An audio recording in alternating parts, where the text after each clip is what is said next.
Então, bom dia.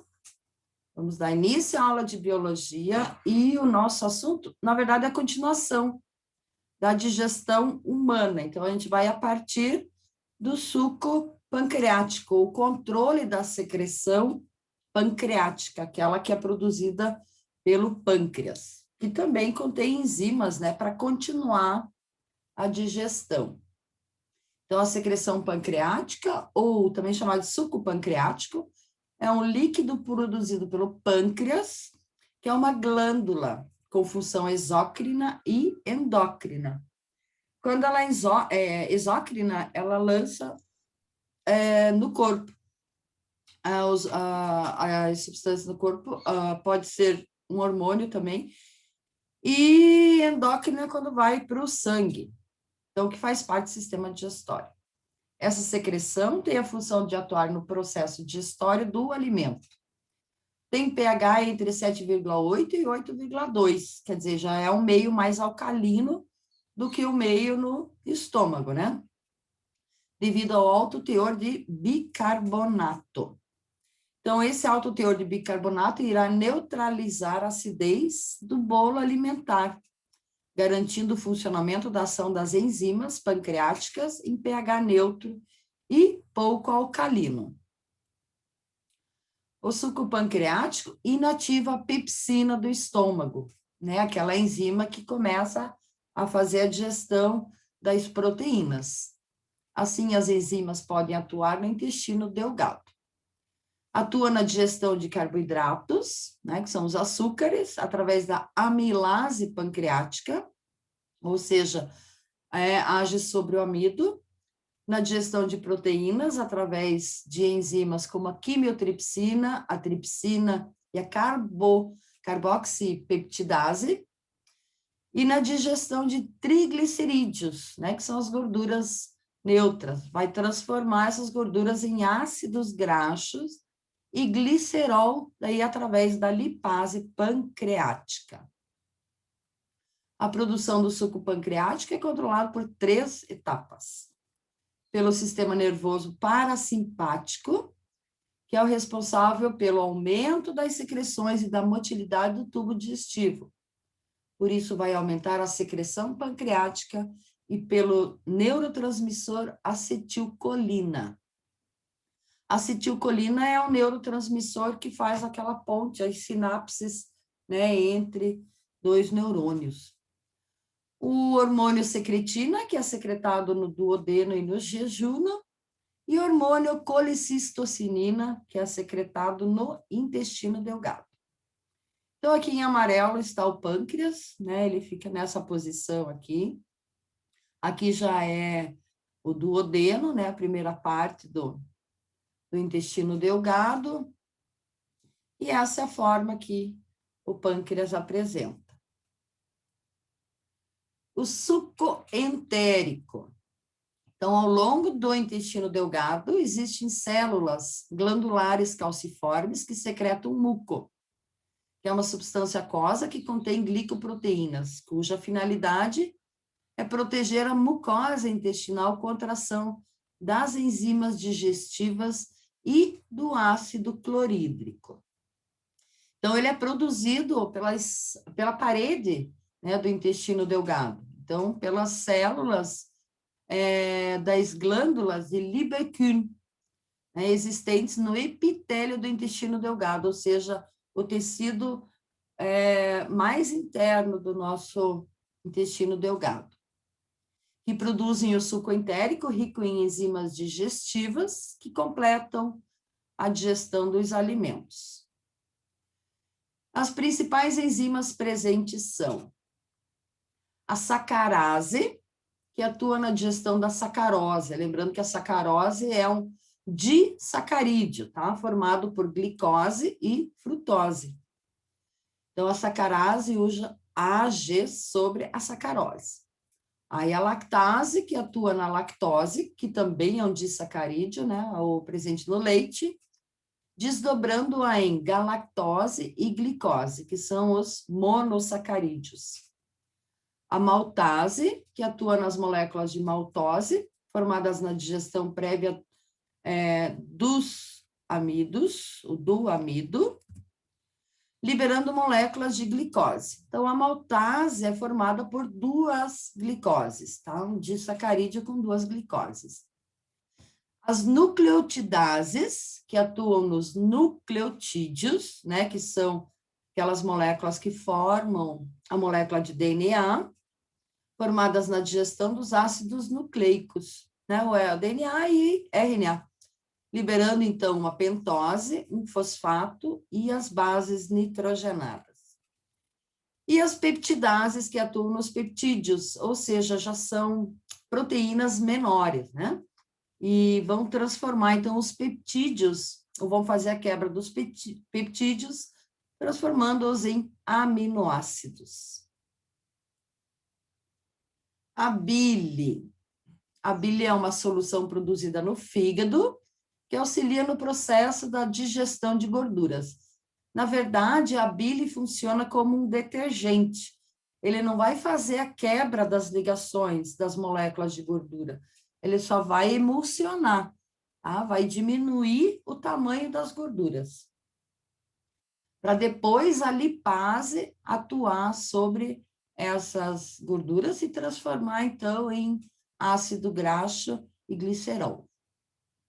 A bile é uma solução verde amarelada, que, entre diversas outras substâncias, apresenta em sua constituição sais que emulsificam os lipídios, ou seja, diminui o tamanho deles, né?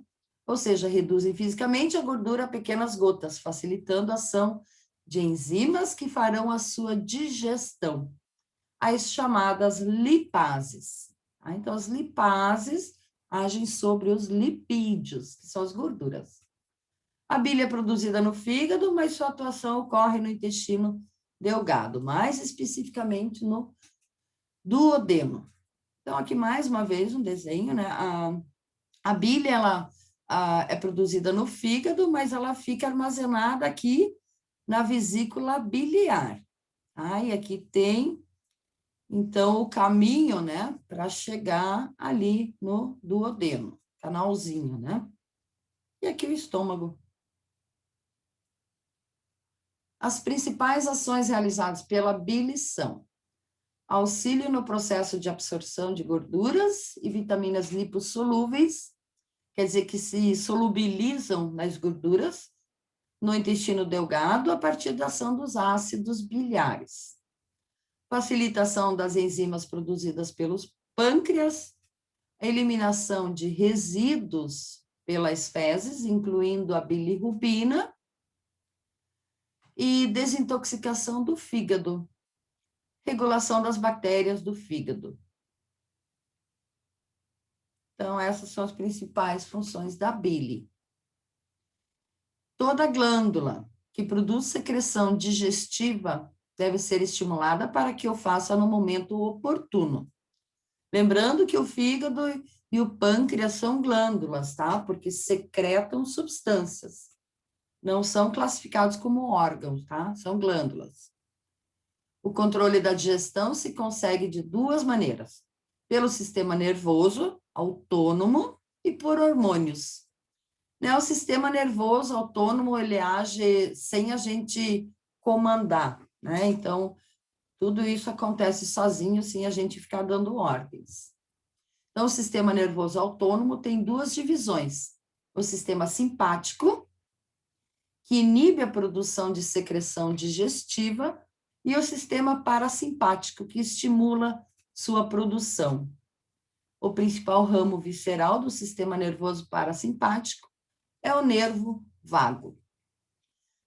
Todo o nosso corpo age assim, dessa maneira, tá? Então, tem, por exemplo, o sistema parasimpático, que estimula os batimentos cardíacos. E o simpático, ele vai inibir. Então, eles trabalham antagonicamente. Então, aqui a gente tem um esquema, né, da ação dos hormônios na digestão. As linhas retas representam a estimulação e a linha pontilhada a inibição. Então, um hormônio age estimulando e o outro vai agir inibindo. Então, para tudo chegar num equilíbrio, né? Não vou me aprofundar muito aqui nesse detalhe ali. As funções do fígado. O fígado é um órgão, não é um órgão, é uma glândula, né? Eu já vou corrigir aqui. É uma glândula que apresenta importantes funções. Essa glândula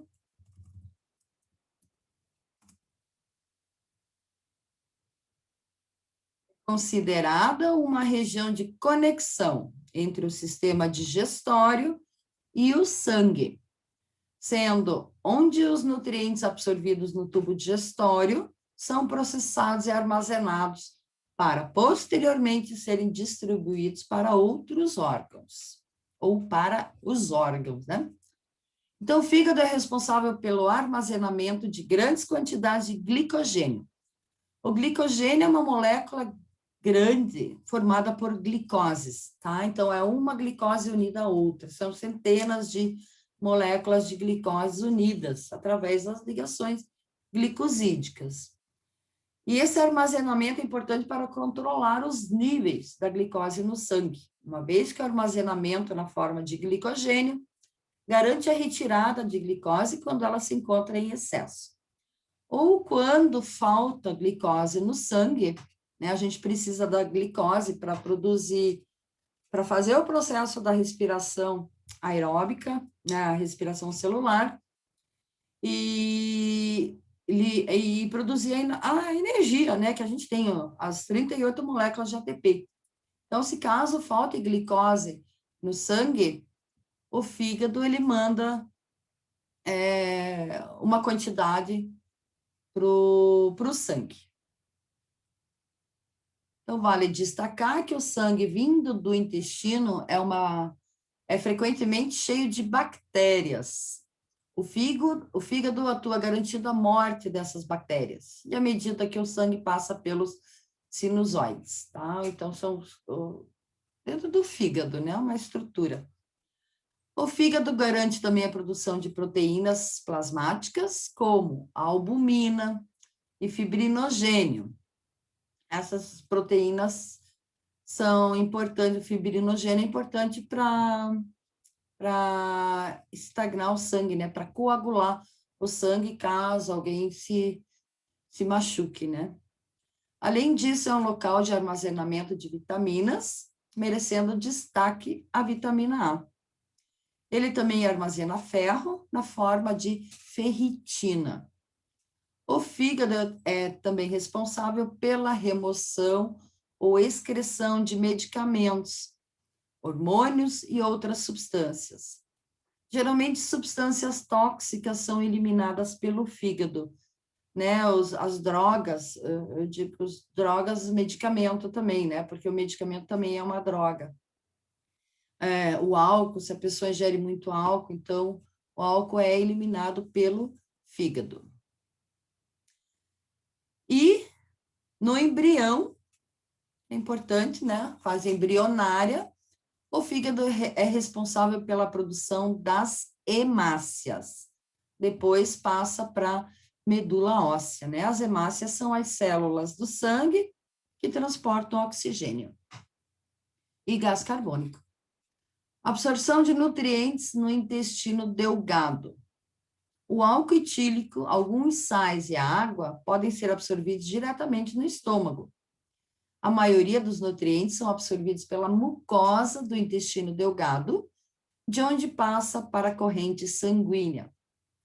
Eu já ouvi dizer um tempo atrás que as pessoas estavam cortando um pedaço do intestino delgado para emagrecer, mas elas ficam sem os nutrientes, né? Já que é a parte importante que absorve os nutrientes para o nosso corpo poder continuar o metabolismo. Então, na minha opinião, não é legal, né? Aminoácidos e açúcares, ou seja, os aminoácidos formam as proteínas, né? E açúcares atravessam as células do revestimento intestinal e passam para o sangue. Quer dizer, não as proteínas, né? Já em forma de aminoácidos. Às vezes eu repito para vocês lembrar que os aminoácidos formam as proteínas. O glicerol e os ácidos graxos, resultantes da digestão de lipídios, são absorvidos pelas células intestinais, onde são convertidos em lipídios e agrupados, formando pequenos grãos, que são secretados nos vasos linfáticos. Quando a gente entrar no outro sistema, né, no cardiovascular, também vamos falar sobre os vasos linfáticos. Das vilosidades intestinais atingindo, então, a corrente sanguínea. Aqui temos as vilosidades, né, os vilos. Então, aqui a parte, provavelmente, do intestino, do duodeno ainda, e a parede, né, esse epitélio é todo formado por essas vilosidades, também chamadas de vilos, né, que aumentam, então, a área de absorção dos alimentos. Aí o intestino grosso, que é a porção final do sistema digestório, e é o local onde as fezes são formadas. É nesse órgão que grande parte da água e sais minerais é absorvida. Alguns produtos são fermentados e muco é formado. Aqui, no intestino grosso, já vai haver a produção, então, ou seja, o quimo, né, que estava no estômago, foi para o intestino delgado, ele vai se transformar em quilo. O muco tem por função compactar a massa fecal e contribuir para o seu deslizamento. É importante também que tenha água, né, para se formar essa massa. Anatomicamente, o intestino grosso apresenta-se mais calibroso e também é mais curto que o intestino delgado. Geralmente, o intestino grosso possui 1,5 metro de comprimento e 6,5 centímetros de diâmetro. Lembrando que o intestino delgado pode chegar a 6 metros. Teve um autor que já comentou que ele acreditava que era 10, mas vai depender também do tipo de porte que a pessoa tem, né? Do tipo biofísico. As partes do intestino, a gente tem o cólon ascendente, o cólon transverso e o descendente. Aqui a gente tem o apêndice, tá? E aqui o reto, né? Então, o intestino grosso apresenta algumas partes principais: o seco, o cólon reto e o ânus. O cólon é dividido em cólon ascendente, cólon transverso, cólon descendente e cólon sigmoide, que é nessa regiãozinha aqui. O apêndice é uma estrutura que para a gente não serve para nada, na verdade só atrapalha. Aqui existem muitas bactérias e caso o apêndice se rompa, pode dar uma complicação bastante grande, né, nos pacientes com contaminação, então, por bactérias. Isso aqui é uma evidência da evolução, tá? Como nós somos, não é que somos descendentes dos ruminantes, mas nos ruminantes, esse apêndice, ele servia porque continha enzimas que faziam a digestão da celulose. A celulose também é uma cadeia grande de moléculas de glicose, e todos os vegetais, né, a parede das células dos vegetais apresentam celulose. Então, continha as enzimas para fazer a digestão, ou micro-organismos até que faziam a digestão dessa celulose. Então, isso aqui ainda é uma evidência da evolução humana. Eles consideram, né, como sendo uma evidência. Então, o seco é a parte inicial do intestino grosso. Essa região conecta-se ao apêndice, que é uma estrutura que possui um lúmen pequeno e estreito. Quando alguma inflamação afeta o apêndice, dizemos que o paciente apresenta apendicite. O cólon ascendente, como o nome sugere, estende-se para cima e termina na superfície inferior do fígado. estando localizado do lado direito da parede abdominal. O cólon transverso, como o nome também indica, atravessa a cavidade abdominal e ele segue logo abaixo do estômago, na direção da direita para a esquerda. E o cólon descendente inicia-se perto do baço e está presente no lado esquerdo do abdômen e segue para baixo. Então, essa parte externa que a gente vê em todas as imagens, né, do aparelho do intestino, é o intestino grosso. O delgado, né, que ele é bem menos calibroso, bem mais fino, ele fica todo enrolado aqui no meio.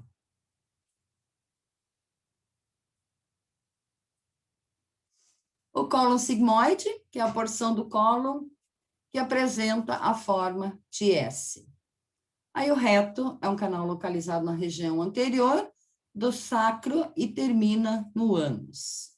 E o ânus, local onde o sistema digestório conecta-se com o meio externo e as fezes são liberadas.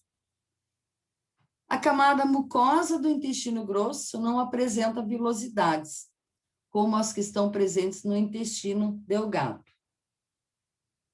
É possível perceber no intestino grosso uma grande quantidade de células calciformes, que são células enteroendócrinas, e também células absortivas, as quais apresentam microvilosidades curtas e irregulares.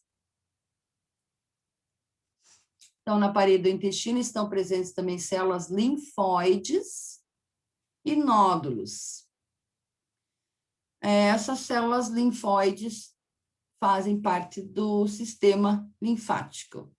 Essas estruturas estão presentes desde a lâmina própria até a submucosa, ou seja, na parede, né, do intestino. A riqueza dessas células está no fato de que o intestino grosso é repleto de bactérias. E a absorção de água e de sais. Os restos de uma refeição levam cerca de 9 horas para chegar ao intestino grosso. Mas isso também vai depender do alimento, tá? Mas é uma média, assim, que eles fizeram, né? Onde permanece por 3 dias aproximadamente. Durante esse período, parte da água e sais é absorvida. Então, na região final do cólon, a massa fecal ou de resíduos se solidifica, transformando-se em fezes. Cerca de 30% da parte sólida das fezes é constituída por bactérias vivas e mortas. E os 70% restantes são constituídos por sais, muco, fibras, a celulose, né, que a gente, quando se alimenta de qualquer vegetal, fruta, a celulose não é digerida, porque a gente não tem as enzimas para fazer a digestão da celulose, então, do jeito que ela entra, ela vai sair do nosso corpo. E outros que não foram digeridos. A cor e estrutura das fezes são devido à presença de pigmentos provenientes da bile. E assim encerramos nossa aula de hoje. Encerrando o compartilhamento, encerrando a gravação. Muito obrigada.